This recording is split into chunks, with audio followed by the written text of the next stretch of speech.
మత్తయి సువార్త 7వ అధ్యాయము 21వ వచనం. ప్రభువా ప్రభువా అని నన్ను పిలిచి ప్రతివాడును పరలోక రాజ్యములో ప్రవేశింపడు గాని పరలోక రాజ్యమందు ఉన్న నా తండ్రి చిత్త ప్రకారము చేయవాడే ప్రవేశించును. ఆ దినమందు అనేకులు నన్ను చూచి ప్రభువా ప్రభువా మేము నీ నామమున ప్రవచింపలేదా, నీ నామమున దెయ్యములను వెళ్ళగొట్టలేదా, నీ నామమున అనేకమైన అద్భుతములు చేయలేదా అని చెప్పుదురు. పిల్లారా, ఈ మాట మీరు జాగ్రత్తగా ఆలోచన చేయండి. ఏంటంటే ఈ ప్రవచనాలు వీళ్ళు ఎలా చేశారు? వీళ్ళు అక్రమము చేయువారట. అంటే అక్రమము చేయువారి మీద కూడా దేవుని శక్తి ఉంటుందా?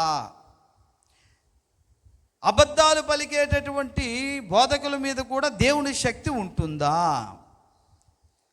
ఆ దేవుని శక్తి లేకపోతే దెయ్యాలు ఎలా పారిపోయాయి, ప్రవచనాలు ఎలా నెరవేరాయి, అద్భుతాలు ఎలా జరిగిపోయాయి? కాబట్టి ఈ ప్రశ్నకు సమాధానము బైబిల్లోనే చూద్దాం. అసత్య బోధలు చేసేవాడి మీద కూడా, అంటే అసత్య సిద్ధాంతాలు చేసేవారి మీద కూడా, అడపాదడప పాపాలు చేస్తున్న బోధకుని మీద కూడా దేవుని శక్తి ఉంటుంది, విడిచిపోదు. దేవుడు ఏ దైవజనునైనా సరే తన కృపను బట్టి వాడుకుంటాడే కానీ భక్తునిలో ఉన్న పరిపూర్ణమైన లోపరహితమైన పాపరహితమైన జీవితం ఉన్నందుకు కాదు. అది తెలుసుకోండి. ఏ బోధకున్నైనా, నన్ను కానీ ఎవరిని కానీ దేవుడు తన కృపను బట్టే వాడుకుంటాడు తప్ప ఇతడు లోపరహితుడురా, ఏ పాపం ఎరగనివాడు కాబట్టి ఇతన్ని నేను వాడుకుంటాడు అనడు. మెయిన్ ఏంటంటే తన కృపను బట్టే ప్రతి సేవకుణ్ణి వాడుకుంటాడు. మరి వారు చేస్తున్న సేవా ఫలాలు ఎలాగుంటాయి? మరి చాలా అద్భుతంగా చేస్తున్నారు కదా. వీళ్ళు అడపాదడప పాపాలు చేసిన దేవుడు వాడుకుంటున్నాడు కదా. చిన్న చిన్న విషయాలు తప్పుడు బాధలు చేసిన దేవుడు ఆ సంఘాలకు అనేకమైన ఆత్మలు పంపిస్తున్నాడు కదా. వారి మీద దేవుని శక్తి ఉంటుందంటే ఉంటుంది.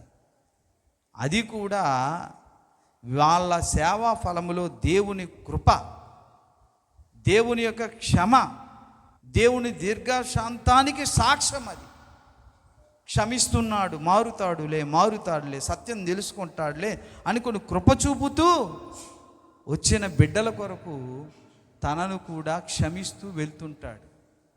కాబట్టి అక్కడ అసత్య వాక్యాలు, అసత్య సిద్ధాంతాలు ఉన్న నమ్మిన భక్తుల నిమిత్తం కార్యాలు జరిగిపోతాయి. హల్లెలూయా. ఆ క్రమంలో వచ్చిన వారే వీళ్ళు. ఇదేంటి ప్రభువా, మీ నామమున మేము దెయ్యాలు వెలగొట్టలేదా, అద్భుత కార్యాలు చేయలేదా, ప్రవచింపలేదా, ప్రవచనాలు కూడా జరిగాయి కదా, మేము అక్రమం చేయవారు అంటారేంటి? నా కృపను బట్టి మిమ్మల్ని క్షమించి వదిలేశాను, మారుతారులే అని వచ్చిన బిడ్డలను బట్టి మిమ్మల్ని ఇంకా నిలబెట్టని, ఏదో రోజు మారుతారు, వాళ్ళకి మాదిరిగా ఉంటామని. మారలేదు మీరు. అర్థమవుతుందండి?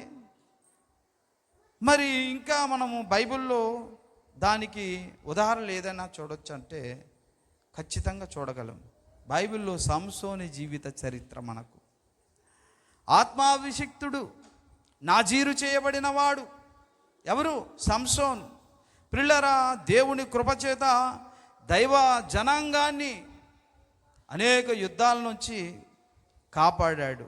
వారి విడుదల కొరకు ఎన్నో పోరాటాలు చేసిన వ్యక్తి, బలమైన కార్యాలు చేసిన భక్తుడు సంసోను. అటువంటి బలాఢ్యుడైన సంసోను ఏం చేశాడో తెలుసా? గాజాకు వెళ్ళి ఒక వేశ్య ఇంటి దగ్గరలోకి వెళ్ళి అక్కడ చేరి ఉండిపోయాడు. అక్కడే కాపురం ఉన్నాడు. సరికదా, ఒకసారి పొంచి ఉన్నటువంటి ఫిలిస్తీయులు వచ్చి యుద్ధమాడడానికి వస్తే ఈయన వెళ్ళి ఆ పట్టణపు గవిని యొక్క తలుపులు ఓడబెరికి ఇంటికి తీసుకొచ్చాడు. అంత బలవంతుడు. అంటే మన రాజుగారి కోట తలుపులు ఎలా ఉంటాయి, ఎంత పెద్దవి, అవి ఓడదీసి మోసి తీసుకొచ్చాడు. అంత బలవంతుడు. ఆ బలాన్ని కూడా అలా మోసుకొచ్చింది కూడా ఎప్పుడు? ఇతడు వ్యభిచారి ఒంట్లో ఉంటూనే. అర్థమవుతుందండి? బాగా వినండి. అలాగే సోరోకు లోయలో దెలీలా అనే మరో వేశ్య దగ్గర కూడా వెళ్ళాడు. ప్రియులారా, అక్కడ ఉన్నప్పుడు ఫిలిస్తీయులు బంధించడానికి వచ్చినప్పుడు దైవిక బలముతోనే 3 సార్లు తప్పించుకున్నాడు. అంటే ఈ కార్యాలన్నీ కూడా తాను వ్యభిచార జీవితంలో కొనసాగుతుండగానే బలమైన కార్యాలు చేస్తూనే వచ్చాడు. ఆలోచించండి. అంటే దేవుడు తొందరగా విడిచిపెట్టాడు. వ్యభిచరిస్తున్నాడు కదా, మారుతాడులే అని ఎదురు చూస్తాడు దేవుడు. సంసోని జీవితం కూడా అదే. ఇప్పుడు మనము మత్తయి సువార్త 7వ అధ్యాయంలో ఆ బోధకులు కూడా అంతే. వీళ్ళేమనుకుంటారు? దేవుడు మా ద్వారా గొప్ప కార్యాలు చేసేస్తున్నాడంటే అంటే వారు చేస్తున్న వ్యభిచారాన్ని దేవుడు అంగీకరించినట్ట? చెప్పండి. కాదు కదా. మారుతారని ఎదురు చూస్తాడు దేవుడు. ప్రియులారా, మీకు సూటిగా ఒక ప్రశ్న అడుగుతున్నాను. ఈ ఘనమైన కార్యాలను బట్టి సంసోను వ్యభిచారము దైవ చిత్తానుసారమైందని మనం నమ్ముతామా? నమ్మొచ్చాలది? నమ్మకూడదు. అబ్రహాము, మన మూల పురుషుడైన అబ్రహాము సారా విషయంలో కూడా అబద్ధం ఆడనని ఉంది. ఆమె నా చెల్లి అన్నది. అబ్రహామే కాదు, ఇస్సాకు కూడా ఆమె నా చెల్లి అని తన భార్య విషయంలో కూడా అన్నాడు. అబద్ధం ఆడారు. అయినా వాగ్దాన ఫలం అబ్రహాం పోగొట్టుకోలేదు, ఇస్సాకు పోగొట్టుకోలే. అంటే దీన్ని బట్టి చూస్తే అబద్ధం ఆడడం దేవుడి చిత్తం, అబద్ధం ఆడడం దేవుడికి ఇష్టమని అనుకుంటామా? చెప్పండి. దేవుడు కృప చూపుతున్నాడు, మారుతాడులే అని. ప్రదేని బిడ్డలారా, అందుకే ఈ రోజున చాలామంది అడపాదడపా తప్పులు పాపాలు చేస్తున్నా సరే దేవుడు కృప చూపి మారుతాడులని ఎదురు చూస్తుంటాడు. సంసోని మీద దేవుడు కనుదృష్టి ఉంది. అర్థమవుతుందండి? సంసోనును దేవుడు వాడుకోవడం మానేశాడా? దేవుడు సంసోనును వాడుకోవడం మానలేదు. అంత మాత్రాన సంసోను చేసిన వ్యభిచారం పాపం కాదా? పాపమే. దైవ సేవకుని దేవుడు వాడుకోవడం మానేశాడా? వాడుకుంటాడు. దెయ్యాలు వెళ్ళగొట్టిస్తాడు, ప్రవచనాలు ప్రవచింపజేస్తాడు. తన ద్వారా అనేకమైన ఆత్మలు కూడా రక్షింపజేస్తాడు. అంత మాత్రాన దైవ సేవకుడు చేసిన వ్యభిచారం పాపం కాదా? పాపమే. లెక్క చెప్పాలి. ఏదో ఒకరోజు సర్వనాశనం అవుతారు. జాగ్రత్త ప్రదేని బిడ్డలారా. కనుక ఒక భక్తుడు గొప్ప సేవ జరిగించినంత మాత్రాన తాను చెబుతున్నటువంటి బైబిల్ వ్యతిరేకమైన బోధ తప్పు కాకపోదు. బైబిల్ వ్యతిరేకమైన బోధ గొప్ప గొప్ప సేవకులు చేసిన ఆ బోధ తప్పే. అర్థమవుతుందండి? అర్థమవుతుందా? చాలామంది ఉన్నారు ఇప్పుడు డైనామిక్ స్పీకర్లు. ప్రతి ఆదివారం బల్ల ఆరాధన ఏంటండి? ఎవరండి చెప్పారు శ్రమల వరకు ఉంటారని? శ్రమలకు ముందే అందరు ఎత్తపడతామండి అని మహా గొప్ప ప్రవక్తలు లాంటి వారు చెప్తున్నారు. ఆ గొప్పవారు చెప్పినందుకు బైబిల్ వ్యతిరేకమైన బోధ పాపం కాకుండా ఉంటుందా? అసత్యమే కదా అది. అలాగే సంసోనును దేవుడు వాడుకోవడం మానలేదు. అంత మాత్రాన సంసోను చేస్తున్న వ్యభిచారం పాపం కాదా? పాపమే. దేవుడు కృప చూపి ఏదో ఒక రోజు మారుతాడులే అన్న అవకాశాన్ని కూడా చేజార్చుకున్నటువంటి భ్రష్టులు ఈరోజు చాలామంది ఉన్నారు. ప్రియదేవుని బిడ్డలారా, సేవకుడు చేస్తున్న ఈ సేవకుడు చేస్తున్నటువంటి ఆ యొక్క సేవలో బహిరంగంగా తనకు కలిగినటువంటి ఫలితాలను బట్టి ఇది దేవుని చిత్తమని మనము నిర్ణయించకూడదు.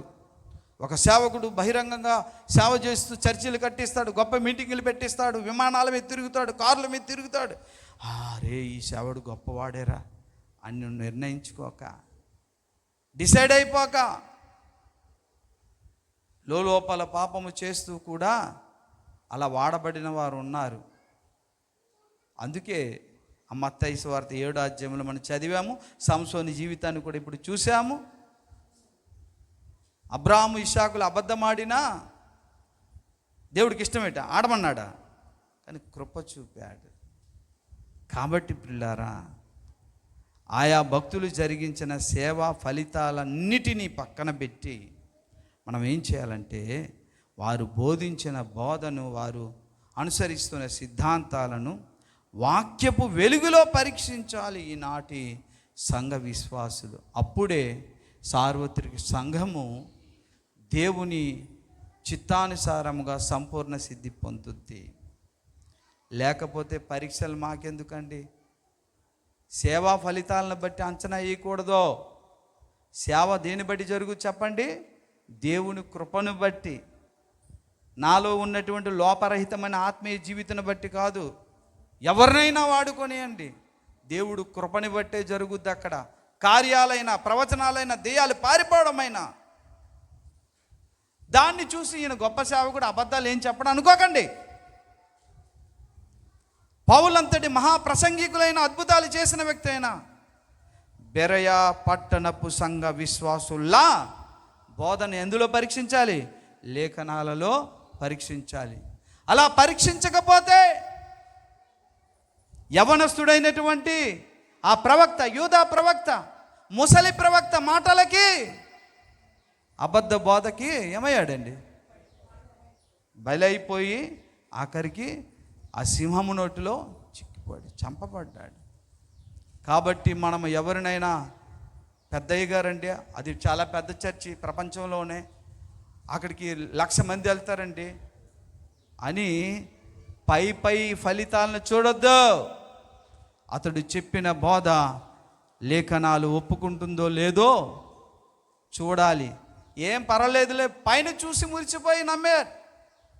పెద్ద ప్రవక్త కదా, ముసలి ప్రవక్త కదా, ఎంతో అనుభవం ఉంటుంది కదా అనుకుని మోసపోయాడు. ఎవరు? యవనస్తుడైన యూదా ప్రవక్త. అలా మనం మోసపోవడానికి యవనస్తుడైన యూదా ప్రవక్తలం కాము. ఏం కావాలి? బెరయా పట్టణంలో ఉన్న విశ్వాసుల్లా వారి బోధలను ఎందులో పరీక్షించాలి? ఉందో లేదో పరీక్షిస్తే మనము సేఫ్, మన వాళ్ళు సేఫ్. ప్రార్థన చేద్దాం, తల ఉంచండి. ప్రేమ కలిగిన మహాపరిశుద్ధ తండ్రి, నీ లేఖనాల ద్వారా మీరు నాతో మాతో ఇంతవరకు మాట్లాడి మమ్మల్ని ప్రభా సత్యం వైపు, సర్వసత్యం